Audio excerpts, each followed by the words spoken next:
Chapter 28. Every object in the next day's journey was new and interesting to Elizabeth, and her spirits were in a state of enjoyment, for she had seen her sister looking so well as to banish all fear for her health, and the prospect of her northern tour was a constant source of delight. When they left the high road for the lane to Hunsford, every eye was in search of the parsonage, and every turning expected to bring it in view. The palings of Rosings Park was their boundary on one side. Elizabeth smiled at the recollection of all that she had heard of its inhabitants. At length the parsonage was discernible. The garden sloping to the road, the house standing in it, the green pales and the laurel hedge, everything declared they were arriving. Mr. Collins and Charlotte appeared at the door, and the carriage stopped at the small gate, which led by a short gravel walk to the house, amidst the nods and smiles of the whole party.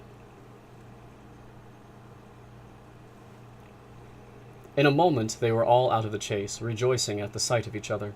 Mrs. Collins welcomed her friend with the liveliest pleasure, and Elizabeth was more and more satisfied with coming when she found herself so affectionately received. She saw instantly that her cousin's manners were not altered by his marriage. His formal civility was just what it had been, and he detained her some minutes at the gate to hear and satisfy his inquiries after all her family. They were then, with no other delay than his pointing out the neatness of the entrance, taken into the house. And as soon as they were in the parlor, he welcomed them a second time, with ostentatious formality to his humble abode, and punctually repeated all his wife's offers of refreshment. Elizabeth was prepared to see him in his glory, and she could not help in fancying that in displaying the good proportion of the room, its aspect and its furniture, he addressed himself particularly to her, as if wishing to make her feel what she had lost in refusing him. But though everything seemed neat and comfortable, she was not able to gratify him by any sigh of repentance, and rather looked with wonder at her friend that she could have so cheerful an air with such a companion. When Mr. Collins said anything of which his wife might reasonably be ashamed, which certainly was not unseldom, she involuntarily turned her eye on Charlotte. Once or twice she could discern a faint blush, but in general Charlotte wisely did not hear. After sitting long enough to admire every article of furniture in the room, from the sideboard to the fender, to give an account of their journey, and of all that had happened in London, Mr. Collins invited them to take a stroll in the garden, which was large and well laid out, and to the cultivation of which he attended himself.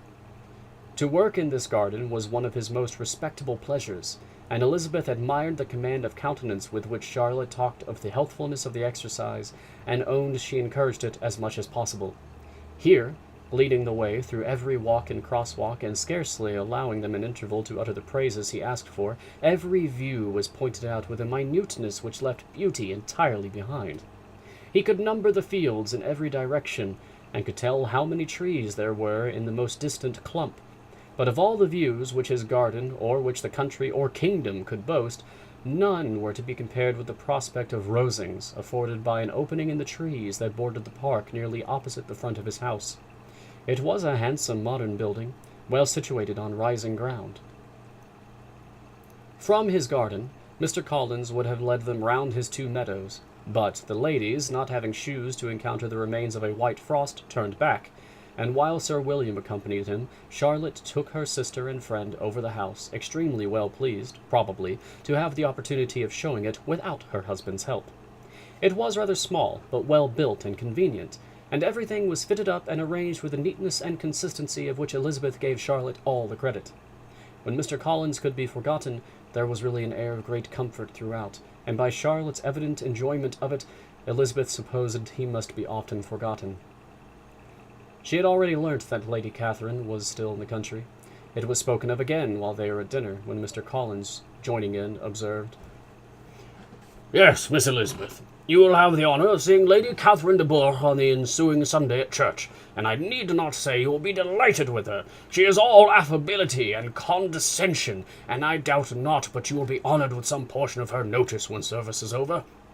I have scarcely any hesitation in saying she will include you and my sister Maria in every invitation with which she honours us during your stay here. Her behaviour to my dear Charlotte is charming.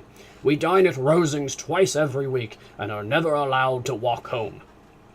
Her ladyship's carriage is regularly ordered for us. I should say one of her ladyship's carriages, for she has several.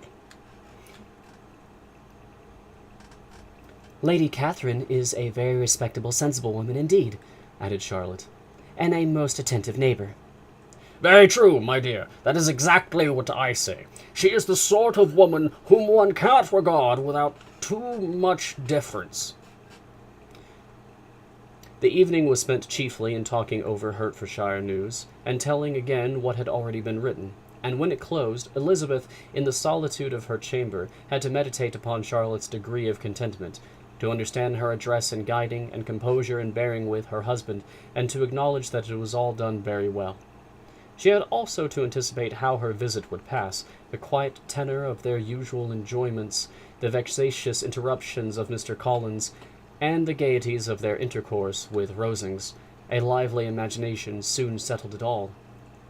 About the middle of the next day, as she was in her room getting ready for a walk, a sudden noise below seemed to speak the whole house in confusion, and after listening a moment, she heard somebody running upstairs in a violent hurry, and calling loudly after her. She opened the door, and met Maria in the landing-place, who, breathless with agitation, cried out, "Oh, my dear Eliza, pray make haste and come into the dining-room, for there is such a sight to be seen.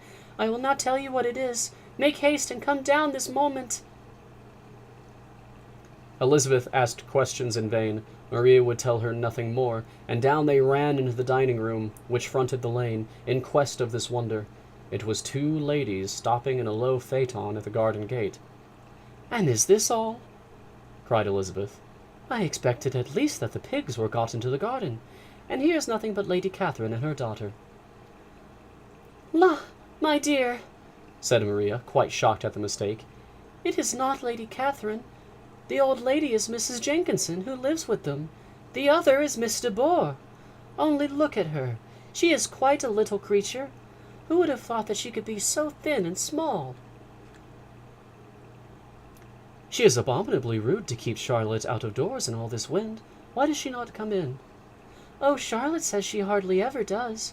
It is the greatest of favors when Miss de Bourgh comes in." "I like her appearance," said Elizabeth, struck with other ideas. "She looks sickly and cross. Yes, she will do for him very well. She will make him a very proper wife." Mr. Collins and Charlotte were both standing at the gate in conversation with the ladies, and Sir William, to Elizabeth's high diversion, was stationed in the doorway, in earnest contemplation of the greatness before him, and constantly bowing whenever Miss de Bourgh looked that way. At length there was nothing more to be said. The ladies drove on, and the others returned into the house. Mr. Collins no sooner saw the two girls than he began to congratulate them on their good fortune, which Charlotte explained by letting them know that the whole party was asked to dine at Rosings the next day.